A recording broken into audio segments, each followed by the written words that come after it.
In today's lesson, I'd like to begin showing you some of the new HTML5 elements. So again, now we're using a nice HTML5 template, but we're still using some tags that can be replaced for more semantic and appropriate elements. So the first step is we come to our div with an ID of container. And I want you to notice we have ID container, ID header, ID main, ID footer.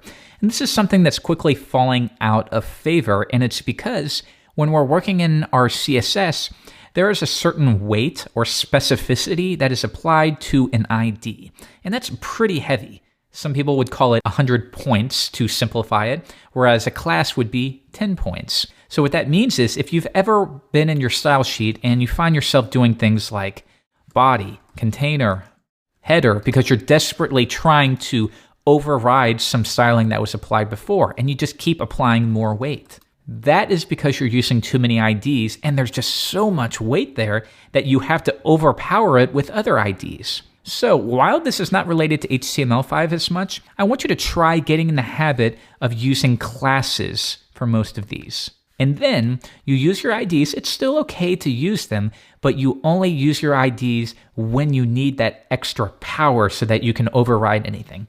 Maybe you'll make your wrapping ID container, or maybe you'll apply an ID to the body or the HTML element, and that will sort of be like your ace in the hole. If you need to get that specificity through, you rely on that one ID. I think you'll find that that will save you a lot of hardship when working in your style sheets. Okay, next we come to div class equals header. Now, Opera performed a survey a few years ago, and what they found was, of the most commonly used IDs and classes, the ones we're very familiar with, ID equals header, ID equals footer, those were at the top of the list.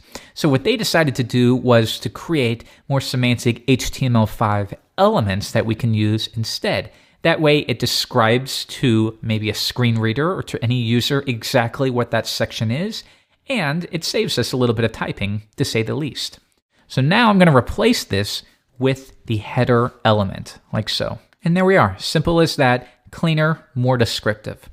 Next, we're going to come all the way down to div class equals footer. And once again, one of the most commonly used IDs or class names was footer. So we're instead going to use the footer tag. Now it's important to note though, while we are using header and footer as the page header and footer, they're not limited to that, and you're not limited to one usage. So think about it, maybe you have a blog posting, and for the blog posting you have the title, and maybe some social links, maybe some meta information about the post. For example, when it was published, what category it's in. All of that information could also go within a header because it's the header of the blog posting. The same is true for the footer. So try not to get into the habit of thinking header and footer is only for the page header and page footer. That's absolutely not true. Now, we're going to come to the main section, and you might be thinking, well, of course, there's going to be a main element, and there really isn't. And the reason why it hasn't been added, there's a bunch of reasons. Some people think it should. Other people think it's implied that this is the main section simply by the fact that it's not the header and it's not the footer. It's got to be the main section. So whatever the reason why it was not included, you can still use divs here, and that's an important distinction to make. HTML5 does not mean you never use a div tag again. What it does mean, though, is don't use a div tag if there is a better tag for the job, and that's always been true. So when you need a div for positioning or for layout, that's perfectly fine. But if you can use a different tag or one of the new HTML5 tags, and that's more appropriate, then you're incorrectly using that div. So now we're going to keep that away. Now I'll give you one tip. And we're not going to go into this too much yet, but there's something called Y area. And this is a way to make sure that our websites are as accessible as possible, specifically to things like screen readers. And so there are ways where we can apply roles to our elements that provide more description as to what they are. Now, the truth is HTML5 has removed the need for a lot of these roles, but there is a role called main, and that just provides a little bit more description. And what's also neat about this is if you want, you can get rid of the class entirely. So now we are providing as much accessibility as possible because we are describing where our main section is. And then you can also use that as a hook within your CSS. So I could say div role equals main, And then we could say color is red. And now you have another hook that you can use, and you don't have to rely on IDs or classes. Okay, next, let's take a look at this unordered list. And this is obviously the navigation for our website. And you're probably used to doing something like ID equals nav. Well, you've already learned, try not to use IDs as much as you're used to, so stick with a class. But also, it is very difficult for a screen reader to determine where your navigation section is. You could say, well, look for the element with an ID of nav, and that's always going to be the navigation. Well, that's true, but not everyone will refer to it as the same way. Not everyone is going to mark up the navigation the same way. Some people may use a string of anchor tags. Some people might apply a class of navigation.